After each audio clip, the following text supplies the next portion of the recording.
नमस्कार, आप देख रहे हैं बड़ी बहस। मैं हूं सौरभ जौहरी। हरियाणा के मुख्यमंत्री नायब सैनी लगातार दूसरी बार बतौर वित्त मंत्री एक्शन में हैं। सीएम पिछले साल की तरह अब फिर बजट से पहले अपनी प्री बजट मीटिंग्स कर रहे हैं। मंगलवार की मीटिंग के बाद मुख्यमंत्री ने दूसरे दिन भी गुरुग्राम में इंडस्ट्री और मैन्युफैक्चरिंग सेक्टर के दिग्गजों से मंथन किया कि आप कैसा बजट चाहते हैं। इसके बाद प्रदेश के अन्य शहरों और सेक्टर्स से जुड़े प्रतिनिधियों से भी वो मंथन करने पर विचार कर रहे हैं। इस बार सीएम बजट में अलग अलग क्षेत्रों में 6 प्राथमिकताओं की बात कर रहे हैं। क्या है वो प्राथमिकताएं और क्या है सैनी सरकार की बजट से पहले की तैयारी और हरियाणा को कितना होगा फायदा, ये सवाल है।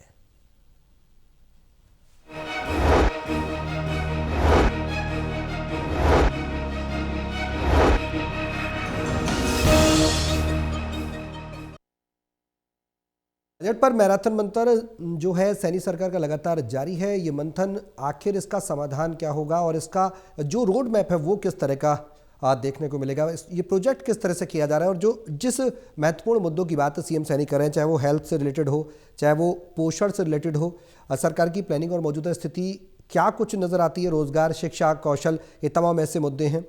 और इसके अलावा एग्रीकल्चर सेक्टर है, फूड सेक्टर है, एनवायरनमेंट का सेक्टर है, 5वें पिलर की भी बात की जा रही है जो कि बुनियादी ढांचे से जुड़ा हुआ है, उसमें क्या कुछ हो सकता है।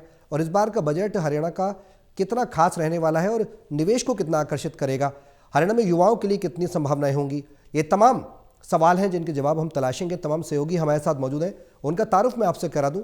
हिसार से टोटल टीवी के एसोसिएट एडिटर हैं डॉक्टर महेश कुमार, चर्चा में शामिल हैं। पानीपत से हैं टोटल टीवी के एसोसिएट एडिटर देवेंद्र कथुरिया और वरिष्ठ पत्रकार वीरेंद्र सोनी जी हमारे साथ चर्चा में बने हुए हैं। आप सभी के साथ चर्चा आगे बढ़ाऊंगा, लेकिन एक रिपोर्ट देखते हैं, फिर करते हैं चर्चा शुरू।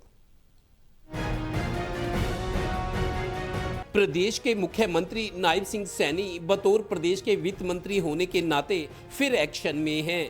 पिछले साल की तरह इस साल भी उन्होंने प्री बजट मीटिंग्स शुरू कर दी हैं। सीएम लगातार दूसरे दिन भी गुरुग्राम में रहे और दूसरे दिन उन्होंने उद्योगों और मैन्युफैक्चरिंग सेक्टर के दिग्गजों से बजट पर मंथन किया। गुरुग्राम को सीएम इसलिए भी अहमियत देते हैं क्योंकि गुरुग्राम आज देश दुनिया में हरियाणा का नेतृत्व करता है। गुरुग्राम का विकास प्रदेश की तरक्की दिखाता है और गुरुग्राम ही प्रदेश सरकार का खजाना भरने में सबसे ज़्यादा योगदान देता है। एसोसिएशन के सभी पदाधिकारी और सभी इंडस्ट्री के प्रमुख व्यक्ति, आप सबके बहुमूल्य सुझाव हमें मिले हैं। प्रेजेंटेशन भी दिखाई गई है। प्रेजेंटेशन के अंदर बताया भी गया है कि पिछले वर्ष कितने सुझाव हमारे पास आए थे और कितने हमने उसको शामिल किए हैं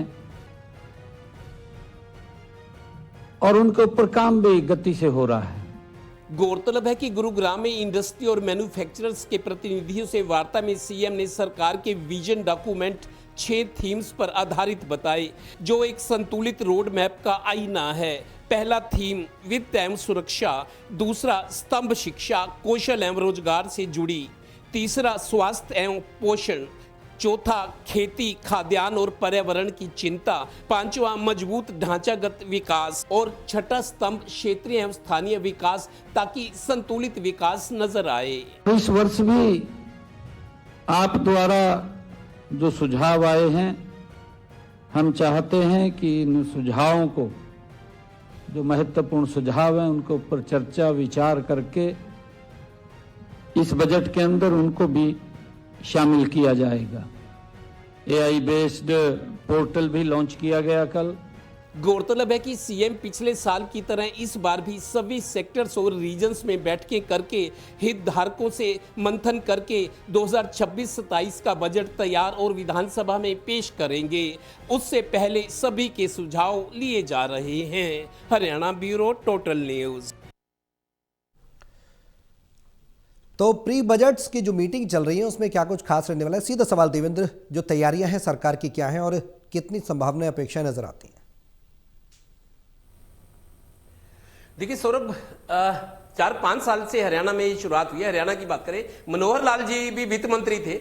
उन्होंने ये अलग अलग शहरों में पानीपत, गुरुग्राम, फरीदाबाद, यमुनानगर, पंचकुला जाके जो इंडस्ट्री से जुड़े लोग हैं, कॉमर्स से जुड़े लोग हैं या जो मैन्युफैक्चरर्स हैं, या जो व्यापारी हैं, महिलाएं हैं, अलग अलग सेगमेंट के लोगों से मनोहर लाल जी ने 4-5 साल पहले शुरू किया था। उसके बाद अब लगातार दूसरे साल जब तीसरी सरकार में पिछले साल भी नायब सिंह सैनी ने किया था और अब फिर शुरुआत इस बार गुरुग्राम से है, लगातार 2 दिन गुरुग्राम में, इसके बाद इनका 24 को पानीपत में भी है और शहरों में भी रहेगा। मैंने आज एक ग्राउंड रियलिटी चेक किया सौरभ, जैसे पिछली बार नायब सिंह सैनी थे या मनोहर लाल थे, मैंने इंडस्ट्री से जुड़े लोगों से पानीपत में और एक शहर और लोगों से बात की, भाई सरकार जो ये कसरत करी है क्या इसका फायदा आपको मिल रहा है जी। मेरे को रिपोर्ट ये किया गया कि जितनी बातें, जितने सुझाव दिए गए थे, जो सरकार ने आश्वासन दिए गए थे या जिनको बजट में शामिल किया गया, 50% पर काम शुरू हुआ है।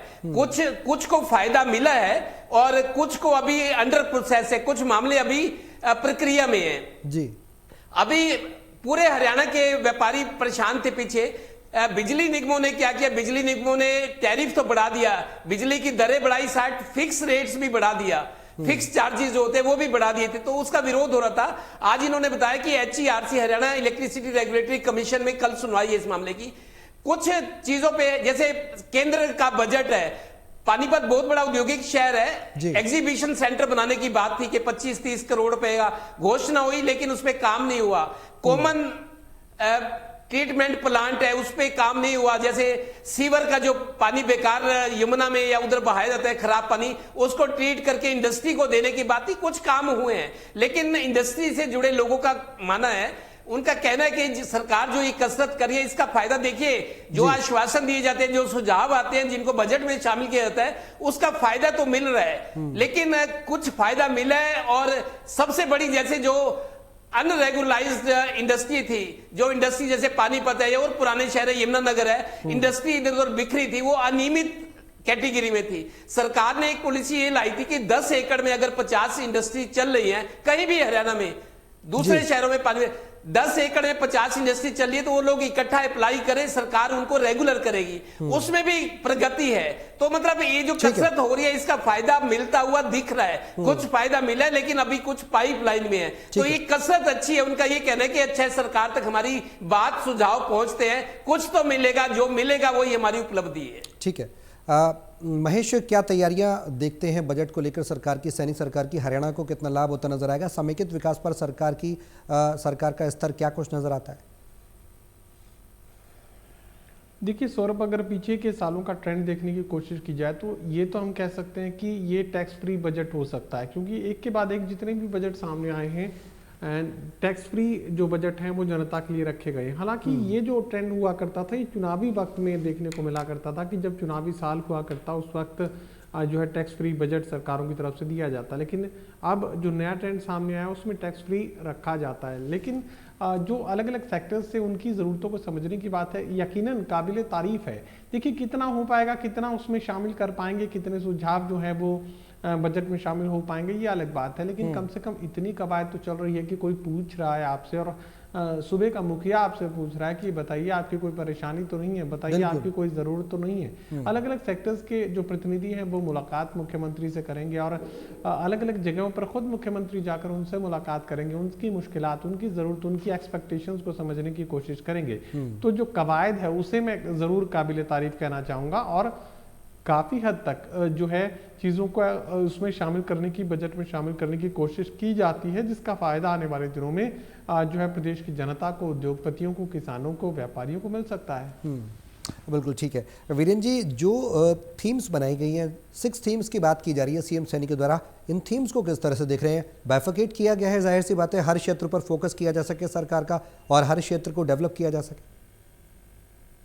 देखिए, सबसे बड़ी बात है कि इसमें मुख्यमंत्री नायब सिंह सैनी ने सिर्फ उद्योगपतियों को नहीं, प्रोफेशनल्स को भी और हरियाणा के आम आदमी को भी आमंत्रित किया है जी। ये नहीं है कि कुछ लोग हैं चुने हुए हैं, सिर्फ वही सुझाव दे सकते हैं, या उद्योग जगत से लोग हैं सिर्फ वही सुझाव दे सकते हैं।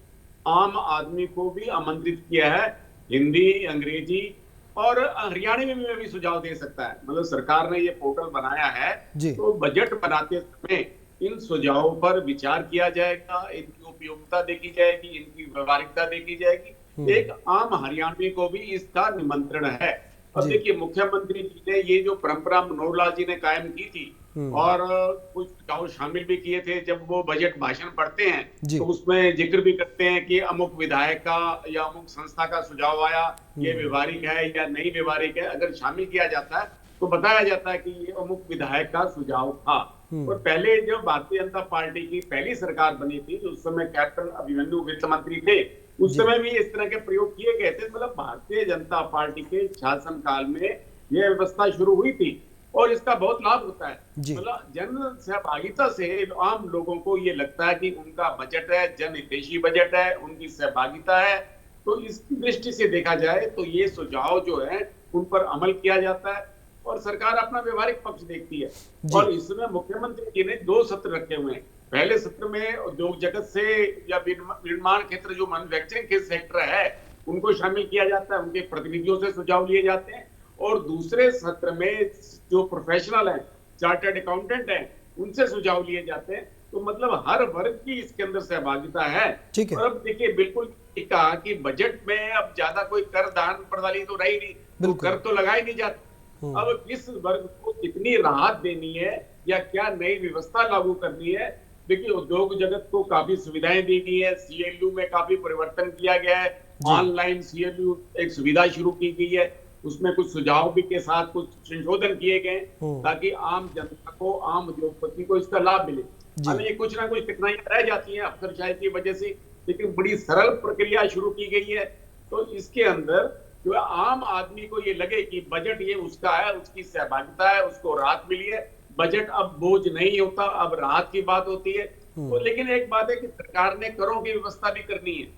जो कर हैं वो सरकार तो करों से ही चलती है, तो हर वर्ग राहत चाहता है। लेकिन जो जीएसटी के माध्यम से सरकार को राजस्व मिलता है, उससे सरकार अपने काफी मद जो है उनको पूरा कर लेती है। विकास कार्यों के लिए धन की आवश्यकता होती है, स्वास्थ्य, शिक्षा, इन लोगों इन पदों पर काफी खर्च करने की आवश्यकता होती है। बजट का काफी राशि जो है स्वास्थ्य पे और शिक्षा पे खर्च की जाती है। तो उस दृष्टि से अब नए नए स्कूल बनाए जा रहे हैं, नए कॉलेजों की बिल्डिंग बनाई जा रही है, स्वास्थ्य सुविधाओं का विस्तार किया जा रहा है। हर जिले के अंदर मेडिकल कॉलेज है। सुविधाओं के विस्तार के लिए सरकार इस पर कितना बजट का कितनी राशि खर्च करती है, इस पर सब लोगों का निगाह रहती है।